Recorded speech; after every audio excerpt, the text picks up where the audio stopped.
Ladies and gentlemen, welcome to yet another episode of It's Me Speaking to You. I'm, as always, your ever-faithful host, Mr. Jeffrey Wilson, coming to you live and direct from the gateway to the West, St. Louis, Missouri.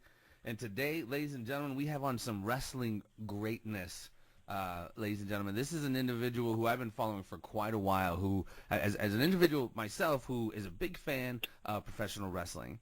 And St. Louis has always been a mecca, if you will, for professional wrestling. And this individual on the independent scene here is absolutely dominating and running roughshod and has been quite impressive.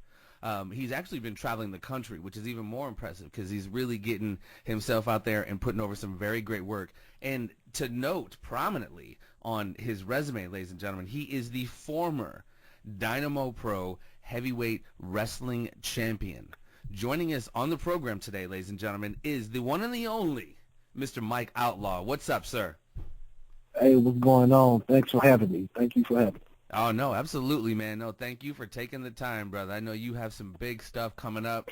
I saw some of your Facebook pictures today. I see you in the gym. I know you putting in the work, brother. I know you have definitely your eye on the prize, man, and you definitely want to get back into. You already are in championship contention, but you definitely want to get that belt back. I know. But before we get into where you're at right now and what 2016 has in store for you, obviously big things. How'd you get into the professional wrestling business, my friend? Obviously, it's a different business from what it used to be. Obviously, what prompted you to start into this game, as we know, as professional wrestling? Well, I've always been a fan of professional wrestling ever since I was younger, ever since I was 6 years old. I can remember pretty much everything. Thanks to YouTube, you can go back and watch it as well. But I can, remember everything that I used to watch as a kid up until now. When did you start? I'm sorry. What promotion did you particularly start watching? WWF. I was a WWF guy. Okay. Just strictly WWF. I couldn't get into WCW for whatever reason. Right. That's interesting. Yeah. Stone Cold Steve Austin was my guy, my favorite of all time. One of my inspirations as well. So you started in the Attitude. What year would that have been? The Attitude Era? 98.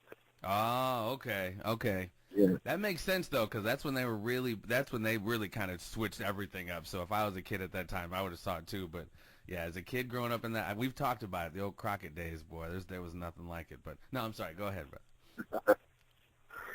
Yeah, I started watching around Mania time, WrestleMania 14, Austin taking on Shawn Michaels.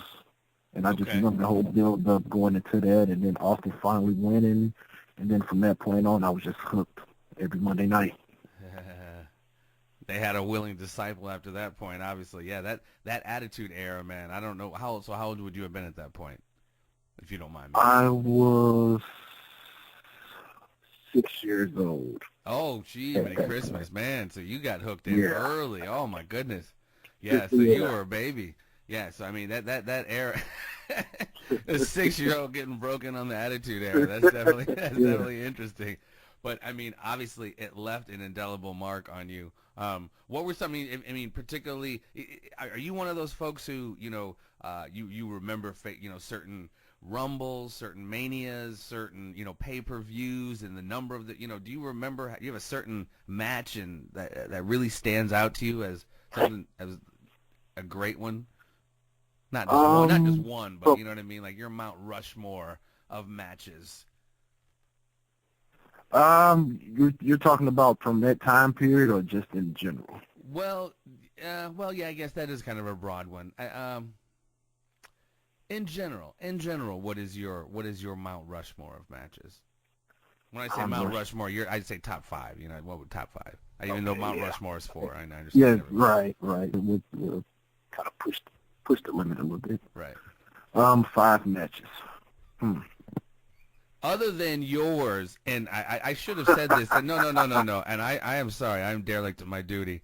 Ladies and gentlemen, this is on YouTube, and I am a professional wrestling fan. This gentleman, when he won the Dynamo Pro Heavyweight Championship from, probably one of the baddest asses in the Midwest. If the dude's pedigree is really one that you don't see very often. Mr. King of Chaos, Ricky Cruz. When this gentleman won the title from Ricky Cruz, that was. I mean, I know that was a huge emotional evening for you, Yes. because that was, you had your family there, and that was just a huge night. That was one of Dynamo's like biggest nights. Watching that, my friend, I almost felt like I was like time machine zipped back to some, Omni in Atlanta or some old school. That was a very cool night, man. That was a very cool night. I know I'm trying to jumping forward, but as far as I felt bad because I should have said something about it before. But what was that night like for you? Winning the That night, championship and beating someone like Ricky Cruz. that night, Yeah, I'm sorry. Go ahead. Yeah. that night, the whole night, and the month. Well, I'm just starting with that night. That night itself was just beyond magical. It was something that I felt like if I woke up the next morning, it wouldn't have happened. It was like a dream.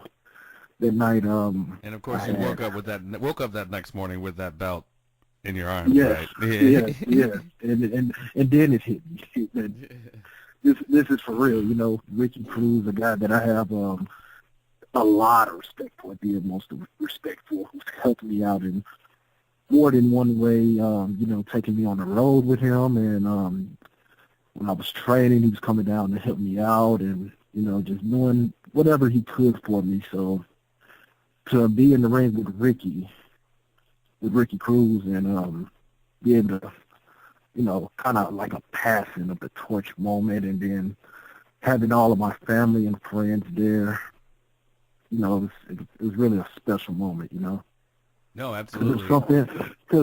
it was something, wrestling is something, like I said, something I've always wanted to do as a kid. So to have all of my family and friends there to witness it and to see that I'm not the guy that was just talking about doing something, and that I was actually doing it.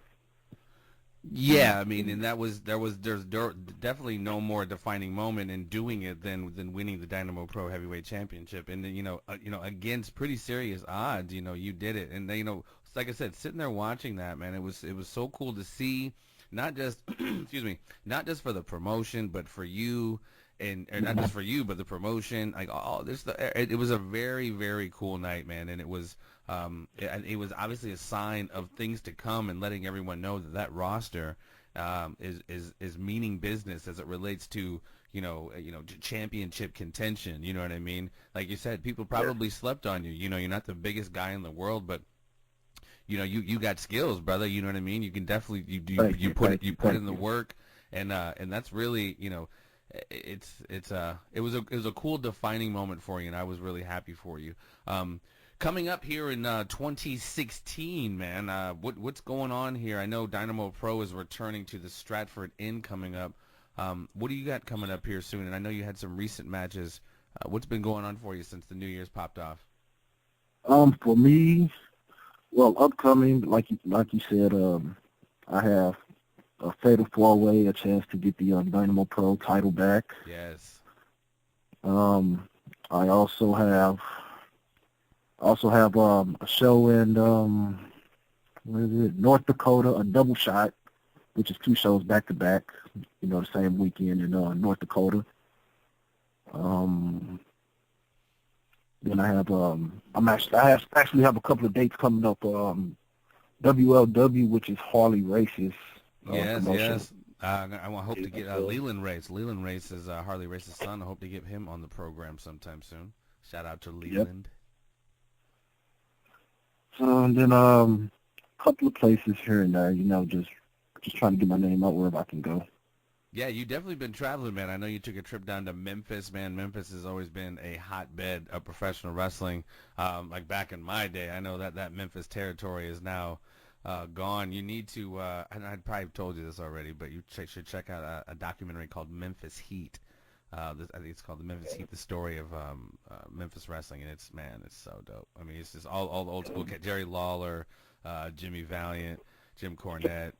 Jim Cornette started taking pictures in the Memphis Coliseum, at the wrestling there before he was even affiliated. So definitely a good flick. Definitely a good flick. Okay, I'm gonna definitely check it out. For a while, I was heading down to Memphis probably every month. It's kind of like a second home. I had a bunch of good matches down there for a promotion called RSWF. Some fun times down there, good crowd. Yeah, no, absolutely. I mean, the South in general, man, has always been like there's always been love for professional wrestling, regardless of the veil that's as they say has been removed as far as sports entertainment. Like, no, there's cats and there's promotions still out there that still do some good wrestling, and yeah, you've definitely been a part of it, man. It's as far as wrestling and the evolution and the changing of things. What do you think of the product today? I mean, it's hard for me to say today because I'm not sure of your frame of reference as far as how it was compared to in the '80s. When Hogan won the Iron Sheik in that era. What do you think of today's product in general? I guess not comparing it to anything. Just what do you think of today's product? I enjoy today's product. As of 2016, they're signing like a lot of independent guys who been doing this for years and years, and AJ Styles recently, yes, AJ. Samoa Joe a little while ago. There's been another one. Who else was there? AJ Styles. They signed like you said, Samoa Joe. Aries, Kevin Owens. Aries. What's the cat's name? Aries? Austin Aries. Austin Aries. Kevin Owens was won by Kevin Steen. Sami Zayn, who was El Generico. No, you're right. You're right. And even Dynamo Pros, Dirty Jake Durden had a shot, or did a little stint in the Performance Center not too long ago, if I remember correctly. So no, you're right. They're definitely. I mean, anymore with the territories being gone, the only, I guess the independents are the territories, for lack of a better term. I mean, the only other pool you have to pull from is ROH, TNA. I don't know if Jeff Jarrett's GWF is. Or not GWF, whatever that's called, is going. GF something, GFW. Okay, yeah, GFW. But yeah, so I mean, I feel like when WWE bought out WCW, it was like a huge gap between the WWE and everything else.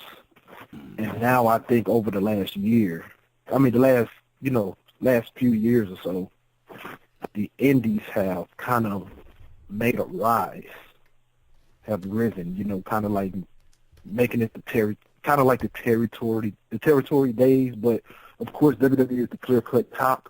No, absolutely. So with the indies making a rise, I think the WWE cannot ignore it. No, and you're absolutely right. And dating back to even a documentary I saw on World Class, one of the old announcers, Mark Lawrence, when he was talking about how World Class kind of came and went and failed, and the Von Erichs died, and the territory died off. He pretty much said, the whole thing runs in a very cyclical nature. And it's been interesting to see the professional wrestling and the business, and any business for that matter, runs in a cyclical nature. And you're absolutely right, man. Nowadays, it's like it's come around to the point where it's like, it is, the independents are really, really getting over, and they're, the WWE just really, really can't deny it at all. You're absolutely right. All right. No. So, and I honestly, as I'm looking at my notes, I went off talking about your match with Ricky and cut you off about your top 5. What was your top 5 in your, wrestling estimation from your, in general? Hell, you could say Gene Kiniski and Dory Funk Jr., or you can, what's your top 5, bro? My top 5. Let me see. The match that comes. Mike Outlaw. Yeah, this match isn't. I wouldn't say it's number 1, but it kind of one of the first matches that come to mind. In no particular order. When I say the top 5, don't feel like you have to rank them. Just in your mind. John Cena, and this is what kind of made me a John Cena fan, and respect him more as a performer. Him and Brock Lesnar at SummerSlam. That was a good match. Well, that was. I mean, just a bunch of suplexes, but it was He abused him. storytelling. He abused him. I'm sorry. I didn't mean. Go ahead. I'm sorry. John Cena versus CM Punk at Money in the Bank 2011. I knew it was going to be a good match, but it exceeded all my expectations. Nice. Yes. Good workers, both of them. Obviously, CM Punk is, Yes. And CM Punk really kind of embodied that new evolution of good mic cats and good workers, man. Like he didn't have to be all jacked up and look like, whatever. Vince's. I guess he still likes giants and stuff, but the little guys, as long as they can perform and they're dope on the mic, is exactly what CM Punk was. Man, dude made himself a nice chunk of change, man. Let me see. Triple H versus Shawn Michaels versus Chris Benoit. The three-way. 2000. Yes. I mean, not 2000, WrestleMania 20. What are your thoughts on that? Chris Benoit, not to digress, but since you mentioned it. Should he go, should he be negated from wrestling history? Should he, it's not like, O.J. Simpson's record still exists in the annals of, My personal opinion, I don't think he should be wiped out. I believe if you look up WrestleMania records, his name should still be there. Title records, his name should still be there. But they're doing the right thing by not promoting Chris Benoit. Not showing him in past footage or anything like that. But it's a shame what he did. But as a performer, you can't really take that away from him. Right. I guess you could. They're trying, but. Well, leaving it in the history, but like you said, not like putting him out there in any like DVDs and no, I feel you. He's in some of them because you can't before it happened, but interesting. All right, number 3.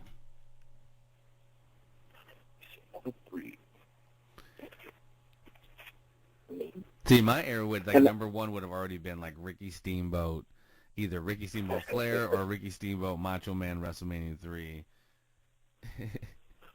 I would say Rock and Austin. Rock and Austin. WrestleMania 17.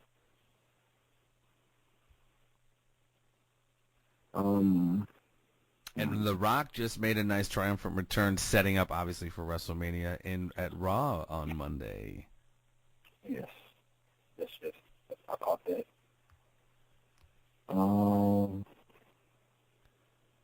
Number 4. I didn't mean to put you on the spot. I figured, it's not, I'm also a fan of, it was a random match that happened on Raw. It was, Austin and Triple H versus Jericho and Chris Benoit. It was a match that, Triple H tore his, I believe it was ACL. Doing like a pedigree. It wasn't even a pedigree. It was he was breaking up a pin. He was breaking up Chris Jericho had Austin in the walls of Jericho, and he came and broke it up, came from behind and broke it up and fell down on his knees and. He's had that thing hooked up a couple times. Okay. So you're straight WD. You haven't even dipped to ECW. You were still on the cusp of some ECW, right? Didn't you see some ECW in your era? Oh, I didn't see. No, the first promotion that I got exposed to outside of WWE was TNA. Okay. TNA 2003. TNA obviously they're still around. Their current champion is not Matt Hardy? Is it Matt Hardy? Yeah, it's Matt Hardy. Right. Yeah, I think they're a cool number 2. I've always dug Matt Hardy, man. Him and Jeff Hardy were always my favorites back in the day, back in that Attitude Era. Them boys were ridiculous. Well, cool, man. You know, I want to see. I know you got, like I said, you promote if you don't mind. Let everybody know where you're going to be here at the Stratford Inn. What date is that? What is it? February 6th. February Stratford, 6th. Yes, the Stratford. February 6th, the Stratford Bar and Grill in Finn, Missouri. Right. Then your opponent. That dreadful evening for that opponent is. Three guys. Yes. Brandon Espinosa, Ricky Cruz, and Dirty Jake Durden. Fatal four-way for the Dynamo Pro Heavyweight Championship. This is gonna be whoa. This is going to be a barn burner, ladies and gentlemen, and I hate to use such a corny term. I mean, straight up. But when I've seen, honestly, when I was there, when I saw where Ricky Cruz, when Jake was sitting on the bar, and him and Ricky got after it, dude, that was, man, they needed like 20 or 30 people to pull them apart, and I've never seen that go down in the Dynamo Pro scene. So that alone is going to be a hot scene. But, you know, enter, obviously, you in the mix, back and still, obviously, and always in, you know, title contention. Brandon Espinosa, still a very tried and true professional wrestler, you know, throughout the world as well. You know, he's got a huge following and been around quite a bit. So you're looking at literally probably the most established of the Dynamo. I wouldn't say, well, you know, I don't want to use these terms, you know, definitively. You're looking at 4 of the best of the Dynamo Pro roster going at it for the Dynamo Pro Championship. What is the date on that again, sir? February 6th. February 6th at the Stratford Bar and Grill. Man, I tell you what, folks, that is every time I go there, you know, each show is better than the next, and they're putting on, you know, the venue is just amazing in itself, and the show these guys are putting on is amazing too. So you do not want to miss it, man. Do you have any social networking, anything where we can follow Mr. Mike Outlaw, former Dynamo Pro Heavyweight Champion? As of right now, the only 2 things that I have is Twitter and Facebook. You can add me on Facebook. Just type in Mike Outlaw. I mean, it's not a real common name. I shouldn't be hard to find on there. And Twitter is M_Outlaw. No, it's the real M_Outlaw. And just type that in.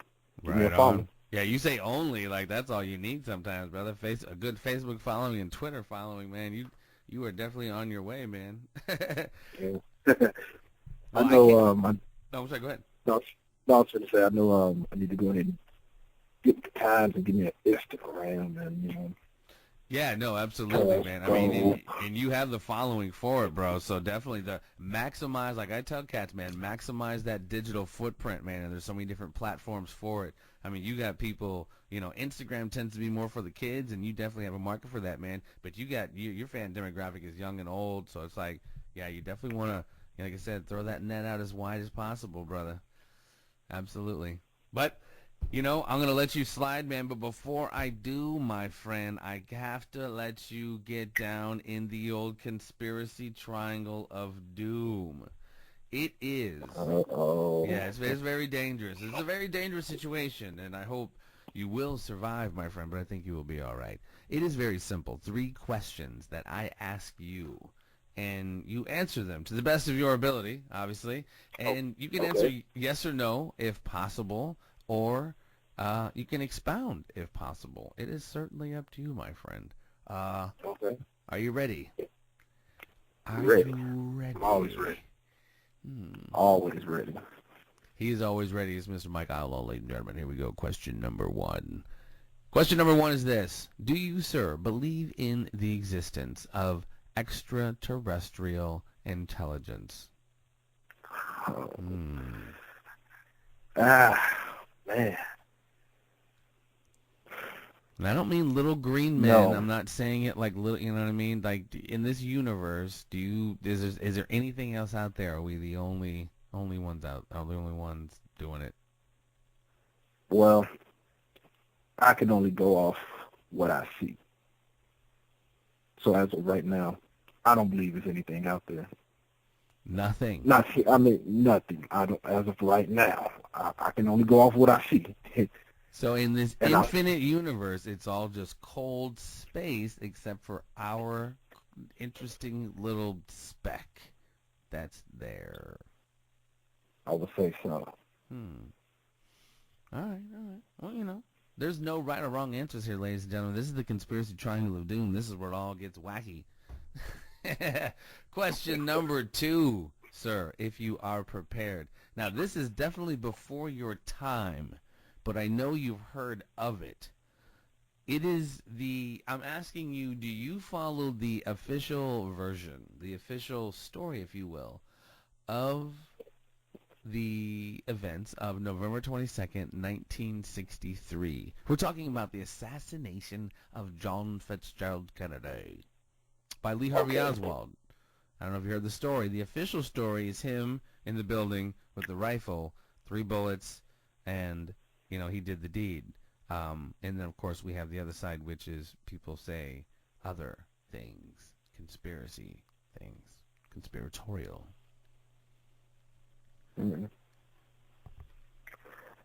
Honestly, I really don't know too much about that.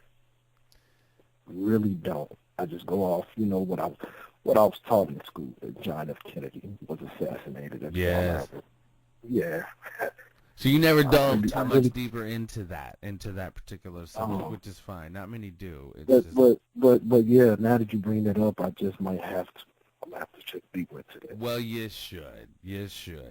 And just because it's interesting. If you're into a good, if you're into a good whodunit, there's no better whodunit than that one, or Robert Kennedy, or Martin Luther King, for that matter. It's always a good whodunit. Even Malcolm X. The good 60s. The 60s had an interesting streak of horrible assassinations. That's like, oh, hey, who did it? I don't know. What the fuck? I don't know. I wasn't there. I didn't say anything. So, yeah. Cool. Check it out, dude. There's plenty of... I'll shoot you some afterwards if you're interested. I'll shoot you some stuff, some documentaries. But question number 3. Question number 3. Now, this is a little newer. This is a little more in your time frame, sir. This is along the lines of following narratives, though. Do you follow the narrative, the official story of the events of November 22nd, or not November 22nd, September the 11th? Second time I did that tonight. September the 11th, 2001, the attack on America. Of course, the official story being, the 19 gentlemen, as well as the other gentlemen in Washington and Pennsylvania, hijacked planes and did what they did. And then, of course, on the other side, I don't know if you've heard of them, but there's conspiracies abound. And I'm just a little curious, sir. What does the former Dynamo Pro heavyweight champion, Michael Outlaw, say about this? Yeah, I've heard the conspiracies on that. But, I try not to dig too deep into that, and, try not to dig too deep into that myself. I mean, what they say is whatever whatever the government says is what they say. Because, I hate to say it like this, but I wake up, I go to work, go to the gym. Yeah. No, I feel you. It's kind of not really affecting me the way I feel as of right now. It could have been me, could have been somebody I love, or anybody that I know, but nobody that I know or love was in the plane. I feel bad for the families that had to suffer through the tragedy. Oh yeah. But the conspiracies, I don't know. I really can't talk on that subject. I can only go off what the government said. If the government's lying, I wouldn't put it past them. Let's say that. I'll tell you that much. Yeah, all right. That will definitely suffice as an answer. If they are lying, it wouldn't surprise you. I find that interesting. And I agree with you, sir. Very cool, very cool. We'll see. You have emerged from the conspiracy triangle of doom. You are unscathed. Everything is all good. All your limbs are intact. Ladies and gentlemen, and this has been Mr. Mike Outlaw. He is a professional wrestler. He is the former Dynamo Pro Heavyweight Championship, and he is coming up. soon to be next Dynamo Pro Hey, Champion. February 6th. He needs to pack a lunch because he has a hefty task in front of him, ladies and gentlemen. Not just one person, but 3 other individuals. Brandon Espinoza, Dirty Jake Durden, and the current Dynamo Pro heavyweight champion, the King of Chaos, Ricky Cruz. I wish you all the success in the world, my friend. I dig your hustle, man, and I hope, like I said, you continue to travel the world and show everyone how Outlaw gets down, ladies and gentlemen. This has been Mr. Mike Outlaw. Thank you so very much, sir. You're welcome, man. Thanks for having me once again. Absolutely. This is me speaking to you, ladies and gentlemen. I've been hanging with Mr. Mike Outlaw, the former champion of the world, and he thinks he's going to do it again. We'll see. I want to see you guys again. Tuning in. Stay tuned. Peace and all the love. Peace, brother. All right, man. Thank you for listening to It's Me Speaking to You. Please spread the word and subscribe to the YouTube channel, and stay tuned for more conversations with a variety of guests on a variety of subjects.